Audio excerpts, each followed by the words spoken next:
කියන්න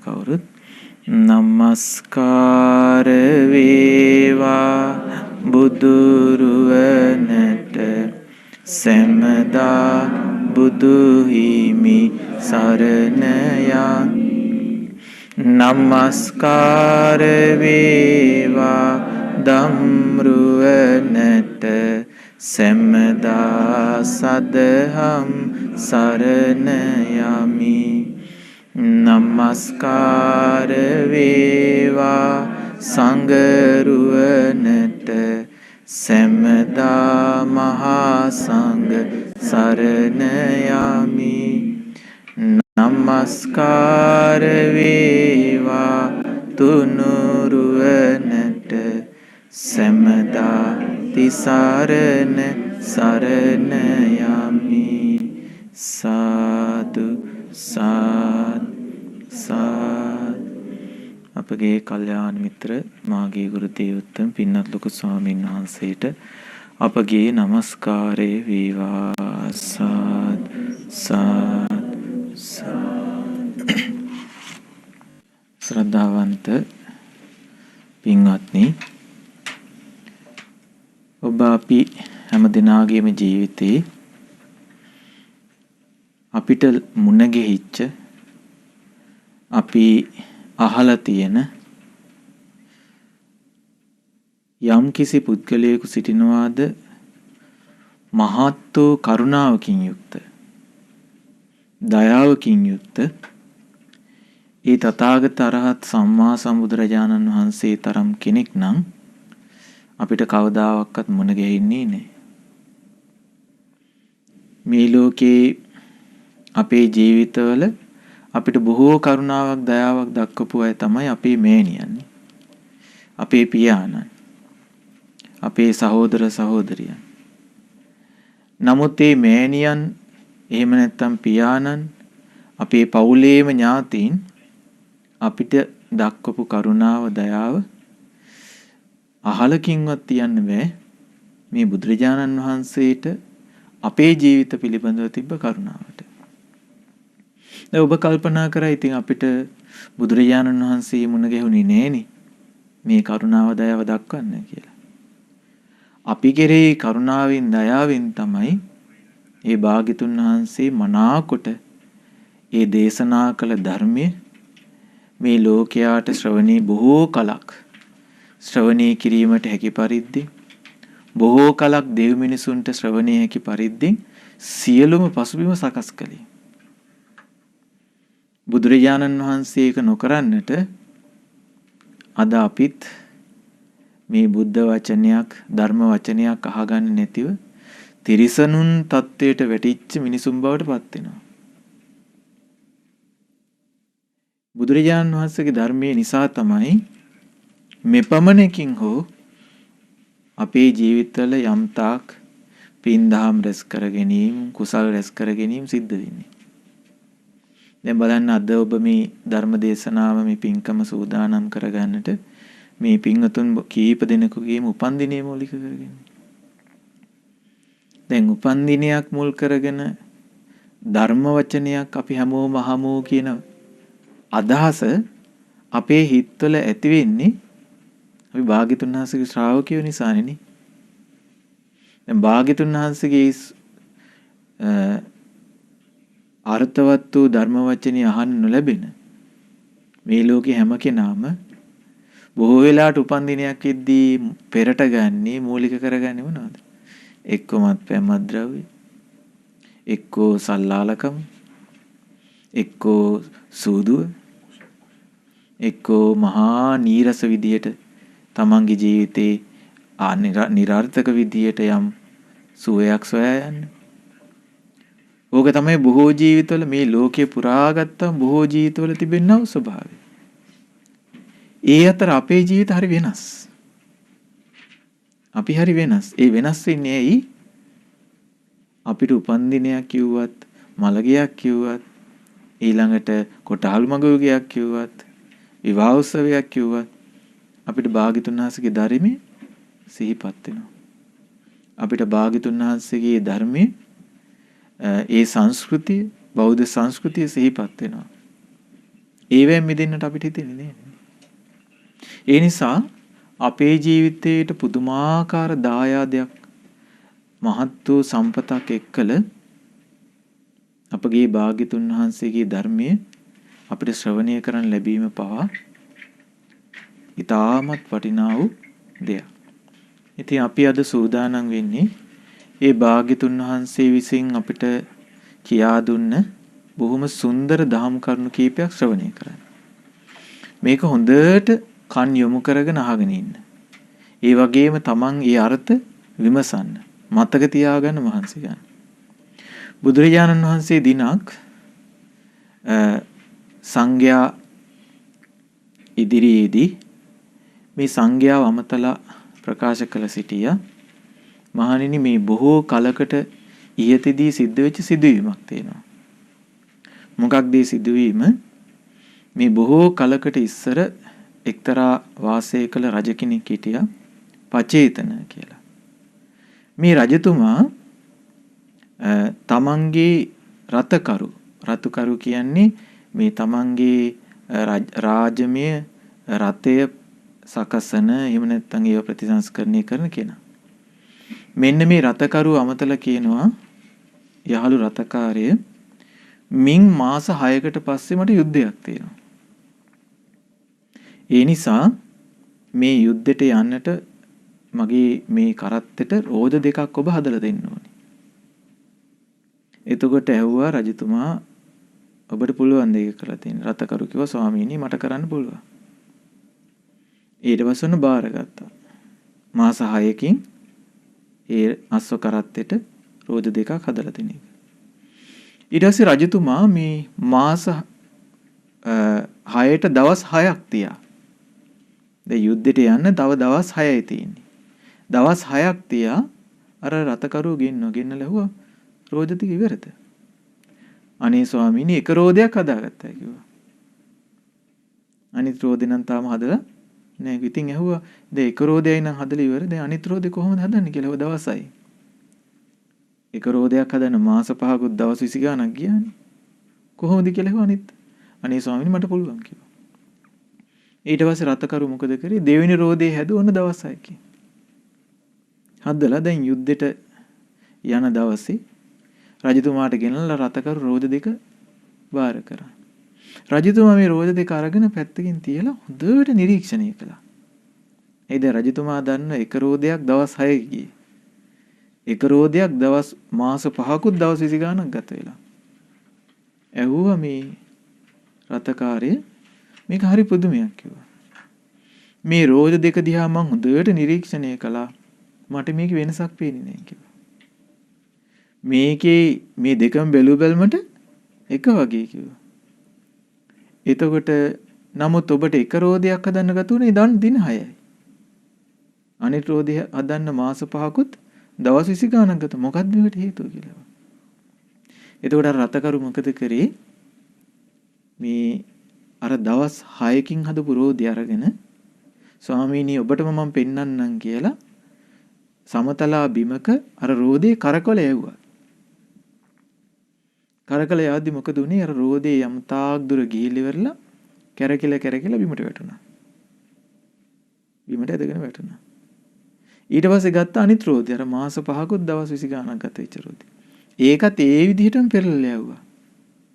පෙරලලා යවුවම යම් තාක් ඒ දුර ගිහිලි වෙරලා ඒක පෙරලලා වැටින්නේ නැතුව කෙලින්ම හිටියා. රෝදේ බිමට පෙරළුන්නේ නැහැ. එහෙමම කෙලින් හිටියා. ඊට පස්සේ මේ රතකරු කියනවා ස්වාමීනි ඕක තමයි වෙනස. ස්වාමීනි ඔය දවස් 6කින් හදපු රෝදය බැලුව බැලමට මේක වගේ වුණාට ඔය දවස් 6කින් හදපු රෝදේ නිම්වලල්ලත් අඩුපාඩු සහිතයි. දොස් සහිතයි. ඕකේ ගරාදි දොස් සහිතයි. අඩුපාඩු සහිතයි. ඕකේ බොස්ගෙඩියත් දොස් සහිතයි. අඩුපාඩු සහිතයි. නමුත් ස්වාමීනි අර මාස 5කුත් දවස් 20 ගාණක් ගත වෙච්ච රෝදේ හිවනේ. ඒකේ කිසිම ඇදක් දොසක් අඩුපාඩුවක් ඔය රෝදේ නැහැ කිව්වා. එතකොට භාග්‍යතුන් වහන්සේ මේ විස්තරේ කියලා දේශනා කරලා ඊට පස්සේ කියා සිටියා මහණෙනි ඒ කාලේ ඔය රතකරු වෙලා හිටියේ වෙන කවුරුත් නෙමෙයි කිව්වා. මම්මයි කිව්වා. මගේ පෙර ජීවිතයක් කිව්වා ඒ රතකරුගේ ජීවිතය. ඒ කාලේදී මට බොහොම දක්ෂතාවයක් තිබුණා කිව්වා. මේ ලීවල අඩුපාඩු ඇදකුද දොස් දකින්න. මම මේකට හරිය දක්ෂයි කිව්වා. ඒ කාලේ.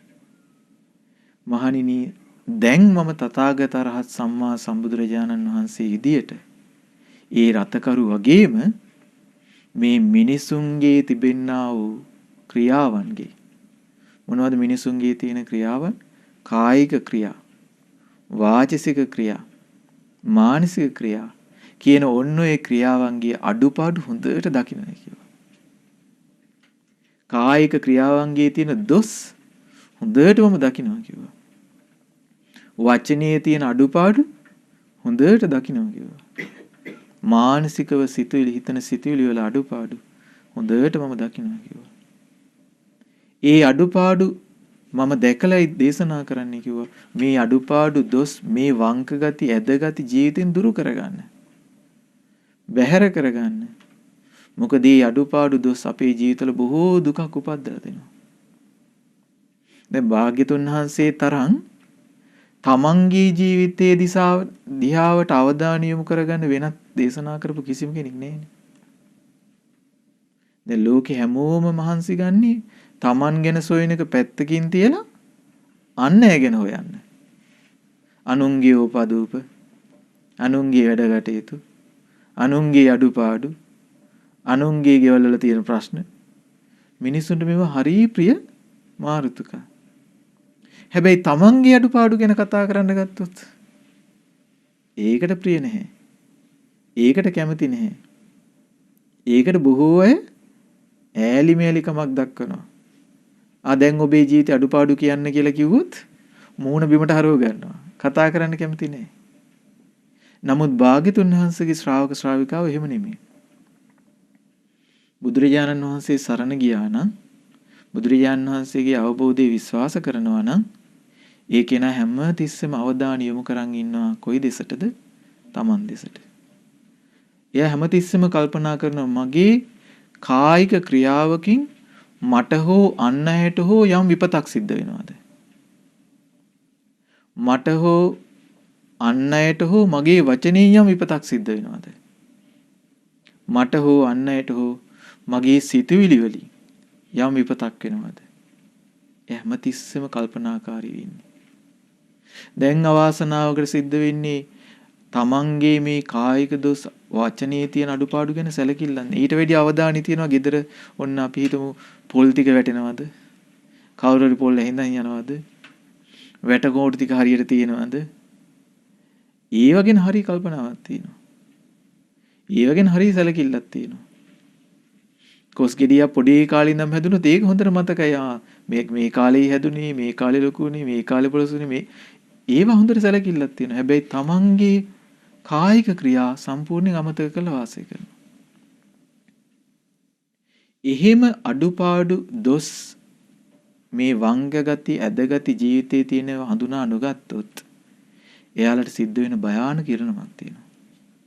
මොකක්ද මේ භයානක ඉරණම? එයා මෙලවත් වාසය කරන්නේ දුකසේ. පරලොවත් වාසය කරන්නේ දුකසේ. ඒ නිසා මේ අඩුපාඩු දොස් වංක ගති ඇද ගති මේව දුරු කරලා ජීවිතේ සුන්දර බවට පත් කරගන්නට අවශ්‍ය කරන ධර්මයේ භාග්‍යතුන් වහන්සේ දේශනා කළා.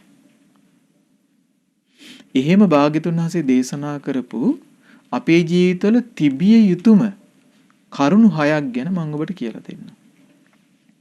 මේ භාග්‍යතුන් වහන්සේ අපට කියා දුන්න කරුණු 6ක්. මේ කරුණු 6 තමයි පින්වත්නි මේ ලෝකේ යම් තැනක සමගියක් දෙනවා නම් යම් තැනක අර කිරීදියේ එකතු වුණා වගේ බොහොම සමගි සම්පන්නව බොහොම හිතවත් බවක් එකමුතුවක් විශ්වාසයක් එකිනෙකා කෙරෙහි තියෙනවා නම් ඒ මේ කරුණු හය තියෙන තැන. මේ කරුණු නැති තැන තියෙන්නේ අවිශ්වාසය, තරහ, පලිගැනීම, ක්‍රෝධය, එකට එක කිරීම. ඔය ඔක්කොම පටන් ගන්න මේ කරුණ නැත්නම්. ඒතර දැන් ඔබේ අපේ ජීවිතේ මේ කරුණ එහෙනම් මෙලවට වටින එකක්ද? එහෙම නැත්නම් මෙලවට වැඩක් නැති දෙයක්ද? මෙලවට වටිනවා. දැන් අපිට තේරෙන විදිහට නම් පෞල් ජීවිතයක ගත්තත්, රැකියා ස්ථානයක ගත්තත්, කොටින්ම ගත්තොත් මේ පැවිදි ජීවිතය ගත්තත්, පාසලක් ගත්තත් කොහේ වුණත් සමගියක් නැත්තම්, එකමුතුකමක් නැත්තම්, එකිනෙකා ගැන ප්‍රියශීලීව බලන්න බැරි නම්, එකිනෙකා කෙරෙහි මේ දයාව අනුකම්පාවක් නැත්තම් එතන මහා දුකක්. ගින්නෙන් පිලිසි පිලිසි ඉන්නවා වගේ තමයි ගෙවල් වල වාසය කරන්නේ. අවාසනාවකට බොහෝ ගෙවල් ඒ වගේ. ඊටමත් කලාතුරකින් තමයි තියෙන්නේ. ඔන්න කලාතුරකින් තියෙන්නේ බොහෝම සමගි සම්පන්නව. රණ්ඩු සරුවල් නැතිව. ඊළඟට මේ එකිනෙකා දෙස ප්‍රියසින් බලමින් එකිනෙකා කෙරේ කරුණාවෙන් වාසය කරන. නේ එහෙම ගෙවල් හරි අඩුයි. ඒ අඩුවෙන් හේතුව මොකද්ද? මේ කරුණ හය පුරුදු පුහුණු කර ගැනීම දුෂ්කරයි. දුෂ්කර නිසා අර සමගි සම්පන්න බව අඩුයි. දැන් අද ඒකනේ දැන් අද සමහරලාට විවාහයක් සමහර කෙනෙක් විවාහ වෙද්දී අවවාද කරන්නේ කොහොමද? ඔය පොඩි පොඩි සරුවල් සම්ඩු සරුවල් ඇති ඒ ඔබලා ගණන් ගන්න එපා කියනවා. එහෙම අවවාද කරන්නේ අද. අද අවවාද කරන්නේ මේ සම්ඩු සරුවල් වුණොත් ඒකට ලෑස්ති වෙයන් කියන අදහසින්. එහෙම නෑ. භාග්‍යතුන් වහන්සේගේ ධර්මයේ හරියට හිතට ගියොත් ඒ කෙනා කොච්චර දුෂ්කර අවස්ථාවක වුණත් අර්බුදයක් හට නොගන්නා ආකාරයට විසඳ ගන්න පුළුවන්. ධර්මයේ හිතට නොගිය ජීවිත නම් කුලප්පු වෙච්ච එළදෙන වගේ. කුලප්පු වෙච්ච හරක් වගේ. පාලනය කරන්න බෑ. මේ පළවෙනි කාරණේ තමයි ඔන්න භාග්‍යතුන් වහන්සේ සමගිය පිණිස උපකාරී වෙන, එකිනෙකාව ප්‍රිය බවට පත් වෙන මේ පළවෙනි කාරණේ තමයි භාග්‍යතුන් වහන්සේ වදාළ මෛත්‍රී සහගත කාය කර්ම. මෛත්‍රී සහගත කාය කර්ම. මේක හරිය ලස්සන කාරණයක්. ඔබ දැන් මෛත්‍රී කියන එක අහලා තියෙනවද? මොකද්ද මෛත්‍රී කියන්නේ? මොකද්ද මෛත්‍රී කියන්නේ?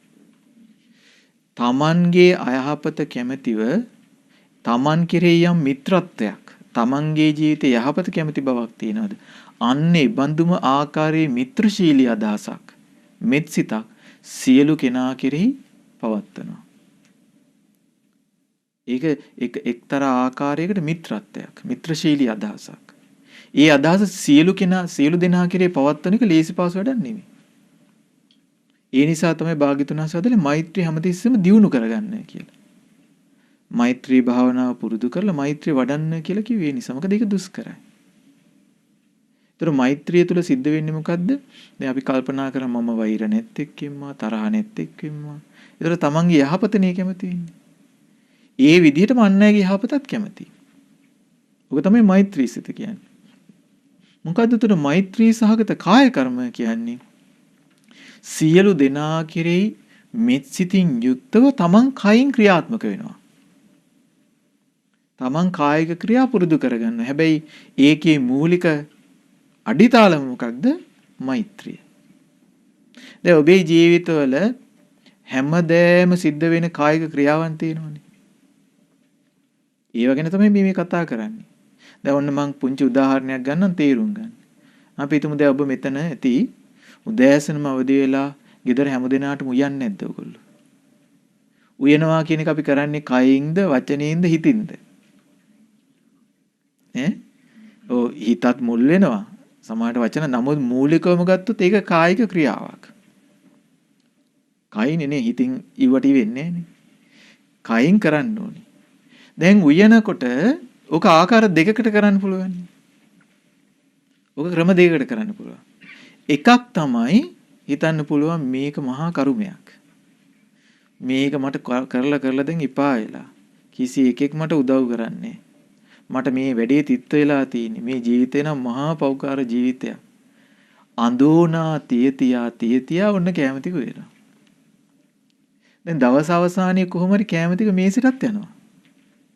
හැමෝම කෑමත් කනවා. හැබැයි කරන්නේ අඳුනා දිදී. කැමැත්තෙන් නෙමෙයි. තව කෙනෙක් ඉන්නවා. එයා මෙහෙම හිතනවා. අනේ කොච්චර උතුම් ලාභයක්ද මම මේ හදන කෑම ටික කාලානේ අපේ පවුලේ හැමදෙනාම බඩගිනි කුසගිනි නිවාගන්නේ. අපි හැමදෙනාගේ මහත්යාගේ මගේ නෝනාගේ දරුවන්ගේ වෙහෙස සංසිඳෙන්නේ. කායික ශක්තිය ඇති කරගෙන එදිනෙදා වැඩ කටයුතු කරන්නේ මේ කෑම ටික කාලානේ. ඒ විදියට හිත හිතා ඔන්න කෑම ටික හදනවා. දැන් බාහිරින් බලන කෙනෙකුට මේ දෙකම එක වගේ. කොහොම හරි කෑම ටික හැදෙනවා.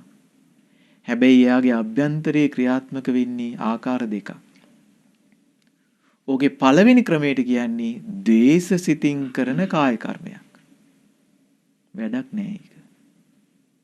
ඒ කරන කටයුත්තේ මහා විපාකයක් රැස් වෙන්නේ නෑ. ඇයි යා කරන්නේ මොකෙන්ද අකමැත්තේ? බැන දොස් කියා අඳෝනා දිදී. හැබැයි අර දෙවෙනියට කර කියන හිතන කෙනා අනේ මේ කන කෑම්බීම හදන මගේ දරුවෝ සුවපත් වෙන්නේ කුසගිනි බඩගිනි නිවාගන්නේ කියලා. එතකොට එයා මොකක් තුල පිහිටලාද ඒ උයන්නේ? මෛත්‍රී සිත තුල පිහිටලා. මෛත්‍රී සිත තුල පිහිටලා. අන්න එතකොට පින්වත්නි ඒක තවදුරටත් ඔබ උයනවා නෙමෙයි. ඔබ තවදුරටත් ඒ උයනවා නෙමෙයි. ඒක සම්පූර්ණයෙන් පරිවර්තනය වෙනවා මෛත්‍රී සහගත කායික ක්‍රියාවකට.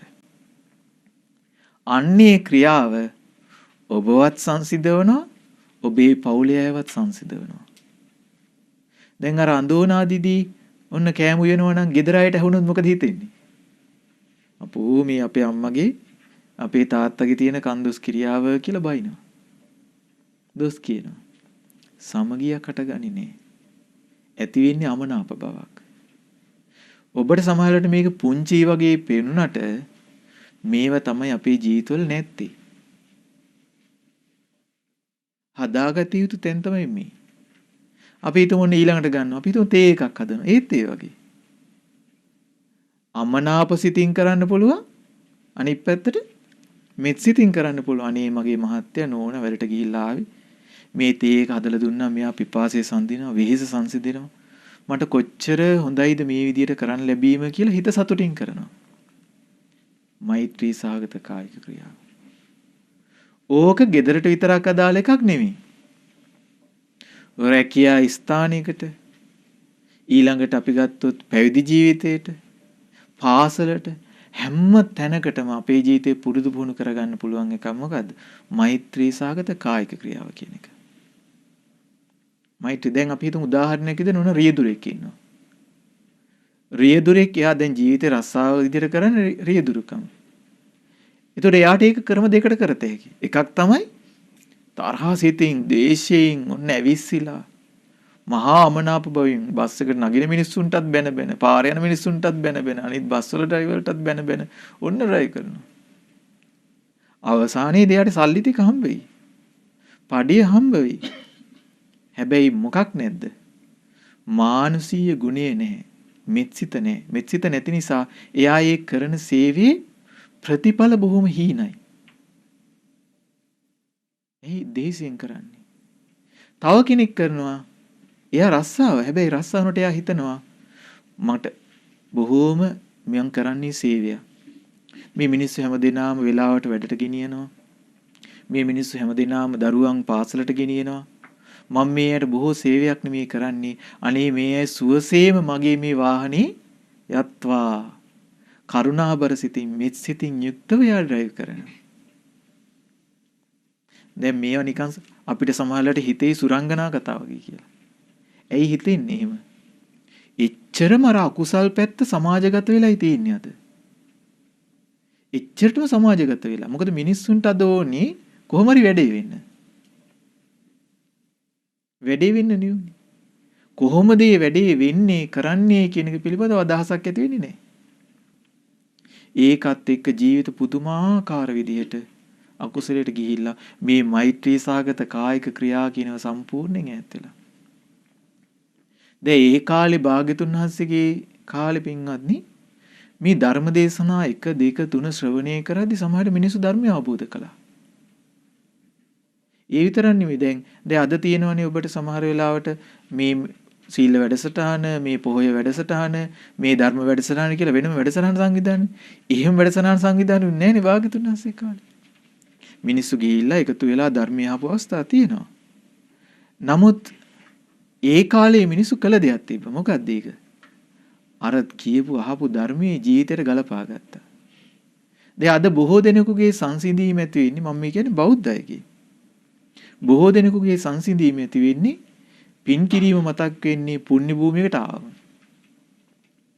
පින ගැන සිහිපත් වෙන්නේ, පින ගැන කතා කරන්නේ, කුසලයේ ගැන කතා කරන්නේ පුණ්‍ය භූමියකට පැමුණා. එතකන් සමහරවිට සාමාන්‍ය ජීවිතේ අනේ අපිට පිනක් රැස් කරගන්න පුළුවන් කියලා බොහෝ අය දන්නේ නැහැ. ඔබට හැමදේම පන්සලට යන්න, විහාරස්ථානට යන්න, අසපොට යන්න අවශ්‍ය නැහැ පින රැස් කරගන්න. මේ කියන්නේ භාග්‍යතුන් වහන්සේ මහා පිනක් රැස් වෙන ක්‍රමයයි. පින විතරක් නෙමෙයි. ඒ මෛත්‍රී සහගත කායික ක්‍රියාව තුළ කවදාවත් අරුබුදු උපදින්නේ නැහැ. ප්‍රශ්න උපදින්නේ නැහැ. එකිනෙකාට එකිනෙකා ප්‍රිය වෙනවා. ඕක හොඳට මතක තියාගන්න. විශේෂයෙන් ඔය තමන්ගේ දරුවන්ට ඒ ඇයට කියලා දෙන්න. දැන් අම්මලා තාත්තලා වුණත් දරුවෙකුට ගෙදර වැඩක් කියද්දි කියන්නේ පුතේ දුවලා කියලා අරක කරලා වරි. කරන්නේ කොහොමද කියලා දෙනවද? කියන්නේ නැහැ. අවවාද උපදෙස් දෙන්නේ නැහැ. මේ දේ කරපන් කියලා කියනවා මිසක් කරන විදිය කියලා දෙන්නේ නැහැ. මේ ඒ ගැන තමයි අපි මේ කතා කරන්නේ. ඒ නිසා මෛත්‍රී සහගත කායික ක්‍රියාව ගත්තාම අපිට ඕන තැනකට ඒක ආරෝපණය කරන්න පුළුවන්. දැන් ඒ මෛත්‍රී සහගත සිත නැති වෙච්ච ගමන් එයා තමන්ගේ එක් සීමා සහිත බවක් පවතින්නේ. කල්පනා කරන්නේ නැහැ. දැන් අපි හිතමු ඔන්න දැන් අපි તો අනිත් පැත්ත හිතමුකෝ. ඔන්න දැන් අපි හිතමු ස්වාමියා නැත්තම් බිරිඳ නැත්තම් ඔන්න තේ එකක් හදලා කාට හරි ගිහින් දෙනවා. ඒතර තේ එක බොන කෙනා කල්පනා කරන්නත් ඕනේ මේ විදිහමයි. අනේ කොච්චර හොඳයිද මේ කෙනා මට මේ තේ එක හදලා දුන්නා. මම මේක තේ එක බීලා පිරිසුදු කරලා සුදුසු තැනින් තියන්න ඕනේ. කරදර පීඩාවක් වෙන්න හොඳ නැහැ. උපකාර කරන්න ඕනේ. එහෙම එකක් අද නැහෙනේ. කෝ අපේ ගුණේ අපිට මොකද උනේ මේ? ඒ ඔක්කොම අමතක වෙලා නිකන් හිස් මිනිසුන්ගේ දේශ සිතින්ම ගැටුණු සිතින්ම කායික ක්‍රියාවන් කරන තත්ත්වයට පිපත් වෙලා. අපි එහෙම જાතියක් නෙමෙයි. ඒ නිසා මෛත්‍රී සිත කියන්නේ අපේ ජීවිතේ පුදුමාකාර වෙනසක් ඇති කරලා දෙන දෙයක්. ඒකේ විශේෂත්වයක් තියෙනවා. මෙත් සිතින් කායික ක්‍රියා කරන කෙනාට ඒ කරන දේ එපා වෙන්නේ නැහැ. එපා වෙන්නේ නැහැ පින්වත්. දැන් අපේ ජීවිතේ ගත්තොත් සමහරවිට අපි ධර්ම දේශනා කරන්නට නොයෙකුත් කටයුතු වලට යොමු වෙනවා. මෙත් සිතින් කරනවා නම් ඒක එපා වෙන්නේ නැහැ. දැන් මෙහි වුණත් කටයුතු කරන මේ ශ්‍රද්ධා රූපවාහිනියේ මේ දරුවෝ බොහෝ දෙනෙක් ඉන්නනේ කායික කටයුතු. මෙත් සිතින් කරනවා නම් එපා වෙන්නේ නැහැ. දේශසිත ආපු ගමන් එපා වෙලා කරන්නේ. කොහොමද මේකෙන් මිදෙන්නේ කියලා හිතා කරන්නේ. දැන් වෛද්‍යවරු ගන්න. හෙදිය ගුරුවරු මේ ඔක්කොම වෘතීන් මහා පින් රැස් වෙන අවස්ථා. හැබැයි කරන්න ඕනේ මොකෙන්ද? කරන්න ඕනේ මෙත් සිතින්. මෙත් සිත නැති වුණොත් ඒගොල්ලේ කායික ක්‍රියාව නිකන් හිස් වෙනවා. දැන් දොස්තර කෙනෙකුට හිතන්න පුළුවන් නම් අනේ මම මේ දින බෙහෙත් අරගෙනයි මේ රෝගියා සුව වෙන්නේ, සුවපත් භාවයටපත් වෙන්නේ. බොහෝම නිදුක් නිරෝගීව වාසය කරන්න කියා හිතා කරනවා නම් යාර කොච්චර පිනක් රැස් වෙනවද? දැන් එහෙම නෙමෙයි දැන් ස්පිරිතාලට ගියාම ලෙඩුන්ට දොස්තරලා පේන්න බෑ. හෙදියන්ව පේන්න බෑ. ඒ ඇයට ලෙඩුන්ව පේන්න බෑ. රෝගීන්ව පේන්න බෑ. ඇයි මේ? මූලික අඩිතාලම තිබිය යුතු අර මෛත්‍රී සිතනේ. මේක නැති අඩුපාඩුව. ඊළඟ භාග්‍යතුන් වහන්සේ වදාලා මෛත්‍රී සාගත වචී කර්ම. වචන භාවිතා කරන මෙත් සිතින්. දැන් මෙත් සිතින් භාවිතා කරන වචනයන් අතර අග්‍ර වෙන්නේ බුද්ධ වචනේ. දැන් බලන්න දැන් මේ සමහරලාට අපි ධර්ම දේශනා කරන දැන් අවුරුදු ගාණක් තිස්සේ සමහරට 100 200 500කට වඩා බොහෝ ධර්ම දේශනා සමහරලාට සිද්ධ වෙනවා. එපා වෙන්නේ නැහැ. ඇයි එපා වෙන්නේ නැත්තේ? හිතේ යට තියෙන අනේ මේ ධර්ම වචනයක් කාලා මේ අය ජීවිතේ එක අඩුපාඩුවක් දුරු කරගන්නවා නම් කොච්චර හොඳයිද කියලා. දැන් මේ අහන බණපදයේ තුල අපිට රැස් වෙන පිනනේ තියෙන්නේ. දැන් ඔබ හිතන්න බලන්න ඔබට පුංචි දෙයක් පරිප්පුවටයක් ගන්න පුළුවන්ද සල්ලි නැතුව? හාලටයක් ගන්න පුළුවන්ද සල්ලි නැතුව? ඔක්කොමද සල්ලි නෙනේ. නමුත් අවුරුදු 2000 ගාණක් තිස්සේ ඒ බුද්ධ වචනේ අදත් ඔබට ඇහෙනවා. කිසිම මිල මුදලක් නැතිව. නේ? ඒතර බුද්ධ වචනේ සඳහා මේ අවස්ථාව අපිට ලැබිලා තියෙන්නේ ඒ භාග්‍යතුන් වහන්සේගේ කරුණාව නිසා. එහෙනම් ඒක අපි ආදර්ශන ගන්න ඔබේ ජීවිතය තුළ. දැන් මම ඔන්න පුංචි සිදුවීමක් කියන්නම්. හොඳට තේරුම් ගන්න මොකද්ද මේ මෛත්‍රී සාගත වචනේ කියන්නේ. දැන් දවසක් එක පවුලක් ඔන්න ආවේ මොකටද මෙයාලා මේ ඩිවෝස් වෙන්න තීරණය කරලා. මොකද්ද ඩිවෝස් වෙන්න හේතුව ඇහුවම මහත්තයා කියනවා අනේ ස්වාමීන් වහන්සේ මට එපා වෙලා තියෙන්නේ මං වැඩෑරලා මහන්සිලා ගෙදරට ආපු ගමන් අපේ නෝන නොයෙකුත් ප්‍රශ්න මගේ ඔලුවට දානවා කියලා. එක එක ප්‍රශ්නයන් හොගාලා මට කියනවා. මට මේ ගෙදර එන එක දැන් එපා වෙලා තියෙනවා කියලා. ඉතින් නෝනගෙන් එහෙම කියනවා අනේ ස්වාමීන් වහන්සේ මම මෙයාට කියන්නේ නැතුව කාටද මගේ ප්‍රශ්න කියන්නේ? දැන් බැලුව බැලමට දෙන්නටම හිතෙන්නේ දෙන්නම සාධාරණයි කියලානේ. මෛත්‍රී සහගත වචනේ කියන්නේ මොකද්ද කියලා දැනගෙන හිටියා නම් ඒ ප්‍රශ්න උද්ගත වෙන්නේ නැහැ. එතකොට මං කිව්වා එහෙම නෙමෙයි. මහත්තයා වෙහෙසිලා ආව මෙහෙම හිතන්න. මට ගොඩාක් ප්‍රශ්න කතා කරන්න තියෙනවා. හැබැයි මම මෙයාට ඉස්සෙල්ලම පොඩ්ඩක් තේ එකක් බීලා නේද ඊළඟට වොෂ් එකක් දාගෙන පහසු සැලසුණාට පස්සේ හිමින් සැරේ ගිහිල්ලා මේක කතා බස් කරනවා. එතකොට මේ කතා කරන්න යන්නේ මෛත්‍රී සිතින්. මෙත් සිත තුල පිහිටලා තමයි කල්පනා කළේ මම මේක එකපාරට කියන්නේ නෑ. සංසිඳීමෙන් කියනවා. සුදුසු වෙලාවේදී කියනවා. එතකොට භාග්‍යතුන් වහන්සේ අපිට පෙන්වා දුන්න මේ මෛත්‍රී සාගත වචනේ ක්‍රියාත්මක වෙන්නේ අන්න එහෙමයි. තේරෙනවද? දැන් ඊට පස්සේ අනේ කියලා ඉවරලා හති දෙක තුනේ ප්‍රශ්න විසඳුණා.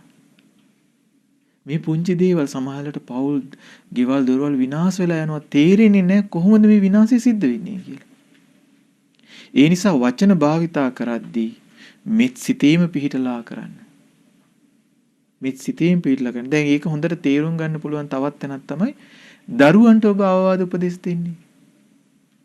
දරුවන්ට අවවාද උපදෙස් දෙන්නේ අනේ මේ දරුවන්ගේ ජීවිතේ නැති වේවා විනාශ වේවා කියන අදහසින්ද? නෑ. උපදෙස් දෙද්දී අභ්‍යන්තරේ පිළිලා තියෙන මෙත් සිත. මෙත් සිතින් ඔන්න අවවාද උපදෙස් දෙද්දී ඒක අයිති වෙන්නේ මෛත්‍රී සාගත වචී කර්මයකට. ආන් ඒ වගේ පින්වත්නි වචන පිට කරද්දී ක්‍රෝධයෙන් දේශයෙන් ඇවිස්සලා පිට කරන වචන පුරුදු කරගන්න එපා.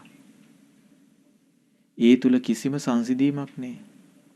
ගින්නක් ඇවිස්සීමක් තියෙනවා. ඊළඟ තුන්වෙනි කාරණය තමයි මෛත්‍රී සහගත මනෝ කර්ම.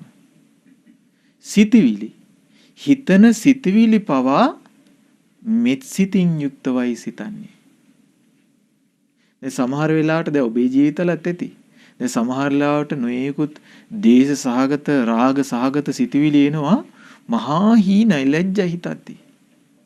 ඒතර කල්පනා කරන්න ඕනේ අනේ අම්මා කෙනෙක් විදියට මම මේ බඳු දේවල් හිතන එක සුදුසුද? තාත්තා කෙනෙක් විදියට මම මේ බඳු දේවල් හිතන එක සුදුසුද? දරුවෙක් විදියට මං මේවා හිතන එක සුදුසුද? මම මේ වගකීමක් තියෙන පුද්ගලයෙක් විදියට මේ බඳු සිතුවිලි මට සුදුසුද? අන්න ඒක හිත හිතා තමන්ගේ අකුසල් සහගත සිතුවිලි බැහැර කරගන්න ඕනේ. ඉඩ දෙන්න හොඳ නෑ. හිතට එද්දිම දැන් සමහර කෙනෙකුට හිතෙන්න පුළුවන් අර්බුදයේ තියෙන ප්‍රශ්නේ තියෙන්නේ වචනේයි ක්‍රියාවන්ගේ විතරයි කියලා නේ. මේ ඔක්කොමගේ ආරම්භය කොහෙද හටගන්නේ? හිතේ. හිත සංවර කරගත්තේ නැත්තම් හිතට ආරක්ෂාව දාගෙන හිටියේ නැත්තම් කය වචනය ඔහි සිද්ධ වෙනවා. ඔහි වචන පිට වෙනවා. වචන අයහපත් වූ වචන පිට කර කොච්චර අකුසල් රැස් කරගන්නවද? පොඩි දේවල් වලට සමහරවිට මේ කේන්තිගත දේවල් නෙමෙයි. නමුත් කාලයක් තිස්සේ අවුරුදු සමහරට 20 30 40ක් පුරුදු කරගත්තට පස්සේ නම් ආයි මිදෙන්න අමාරුයි. ඊට පස්සේ ඒක ජීවිතයට බද්ධ වෙනවා. අංගයක් බවට පත් වෙනවා. ඊළඟ භාග්‍යතුන් වහන්සේ වදාලා ඔන්න ඊළඟ කාරණේ තමයි සීලය. සිල්පද 5 හොඳට ආරක්ෂා කරගත්තොත් ඒක තමයි හේතු වෙනවා සමගියට. එකිනෙකා දෙස ප්‍රියසිම දැන් පවුලක් ඇතුලේ ස්වාමියා සිල් රකින්නේ නැත්තම්, බිරිඳ සිල් රකින්නේ නැත්තම් මොකද්ද කෙල්ල සුණු වෙලා යන්නේ? එකිනෙකා කෙරෙහි තියෙන විශ්වාසය. එකිනෙකා කෙරෙහි විශ්වාසය සුණු වෙසලා ගිය ගමන් ආයි සමගියක් ගැන කතා කරන්න බෑ. ඊට පස්සේ ඇඬුණු සිතින් විවාහ ජීවිතය ගත කරන්නේ. සමහරට අවුරුදු 30 40 මැරෙනකම් මිනිස්සු ගින්නෙන් පිලිසි ඉන්න. ඇයි විසඳ ගන්න තීරෙන්නේ නැහැ. ඒ නිසා සීලය කියන්නේ සමගියට අත්‍යවශ්‍ය අංගයක්. දුස්සීල බව යම් තැනකද එතන නම් සමගියක් නැත. අරුබුතමයි. ඔන්න කරුණු 4යි. පස්වෙනි කාරණේ තමයි ලැබුණු පුංචි දේ පවා ඔන්න හැමෝමත් එක්ක බෙදා හදා ගැනීම. කෑම බීම ලැබෙනවා නම් ඒව බෙදා හදා ගන්න ඕනේ. යම් කිසි සංග්‍රහයක් ලැබෙනවා බෙදා හදා ගන්න ඕනේ. සමගියට හේතු වෙනවා. 6 වෙනි කාරණේ තමයි වැදගත්ම කාරණේ දිට්ඨි සාමඤ්ඤකත භාවය. කියන්නේ දෘෂ්ටියෙන් සමාන වීම. දැන් පවුලක ඉන්නවා කෙනෙක් කියන දැන් බලන්න මේ කාරණේම ගන්නකො. ඔන්න ඔබට කෙනෙක් කියන අපි ඔන්න උපන්දිනේ වෙනුවෙන් අපි බණක් කියමු. තව කෙනෙක් කියනවා නෑ උපන්දිනේ අපි පාටියක් දාමු. දැන් අදහස් දෙකක් නේද? අදහස් දෙක ඇති වෙච්ච එක මං තියෙන සමගියද අරුබුදයක්ද? අරුබුදයක්. එහෙනම් භාග්‍යතුන් වහන්සේගේ ධර්මයේ තුල තියෙන්න ඕනි දෘෂ්ටියෙන් සමානයි. මොකක්ද මේ දෘෂ්ටි ඇති විය යුතු? ගුණධර්ම දියුණු කර ගැනීමේ දෘෂ්ටිය. පින්දහම් රැස් කර ගැනීමේ දෘෂ්ටිය. යහපත් දේ පුරුදු කර ගැනීමේ දෘෂ්ටිය. දැක්ම. අඩුපාඩු ජීවිතෙන් බැහැර කර ගැනීමේ දැක්ම. කොහොමද අපේ ජීවිතය යහපත් දෙසට යොමු කරගන්නේ කියලා නුවණින් කල්පනා කිරීම, කුසල් කිරීමේ දැක්ම. ආන්ගේ දැක්ම තියෙනවා නම් එතන සමගිය වැඩෙනවා. ඒ දැක්ම නැත්නම් ගහ මරාගෙන. ඒ අදහස් වලින් වෙනස්. අදහස් වලින් වෙනස් වෙච්ච ගමන් අපිට යහපතක් ගැන හිතන්න බෑ. ඒ නිසා තමන්ගේ බුදුරජාණන් වහන්සේගේ ශ්‍රාවක ශ්‍රාවිකාවන් හැමදිනාටම කියන එක අදහසක්. ඒ අදහස ගැන තමයි අපි මෙච්චර වෙලා කතා කරේනේ. මොකක්ද ඒ අදහස? අඩුපාඩු දුරු කර ගැනීම, යහපතේ හැසිරීම, කුසල් දහම් රැස් කර ගැනීම, පින් දහම් රැස් කර ගැනීම.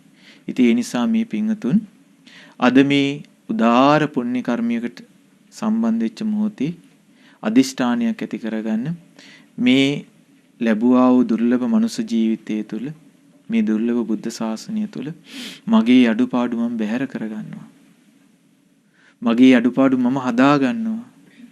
මගේ කායික ක්‍රියා තුළ වචනය තුළ සිතවිලිල්ලකින්වත් වෙන කෙනෙකුට අයහපතක් සිද්ධ වෙන දෙයක් මම කරන්නේ නැහැ. අන්නේ කෙනාට පුළුවන් පින්වත් මේ මනුස්ස ජීවිතේ යම් දවසක සතුටු සිතින් අත්හරින්න. සතුටින් වාසය කරන්න. හැබැයි මතක තියාගන්න මේක හරි දුෂ්කරයි. ඇයි ඒක දුෂ්කර වෙන්නේ? ඇයි අපිට වටපිටාවේ හැමතිස්සෙම දකින්න ලැබෙන්නේ ඇවිස්සිච්ච මිනිස්සුමයි.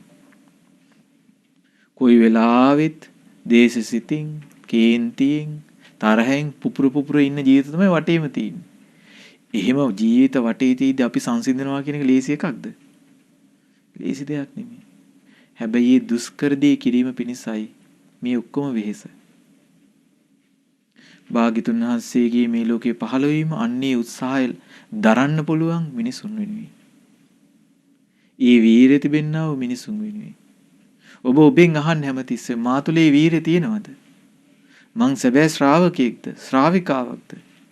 මම මගේ අඩුපාඩු දුරු කරගන්න මහන්සි ගන්නවද? මේ සිතින්ද මම කටයුතු කරන්නේ? මේ හිංසා පීඩා වෙන විදිහට මම කටයුතු කරනවද කියලා හැමතිස්සෙම හිතන්න. ඒක බොහෝ කාලයක් ඔබේ ජීවිතේ මෙලවත් පරලොවත් පිණිස යහපතක් පවත්වලා දෙයි.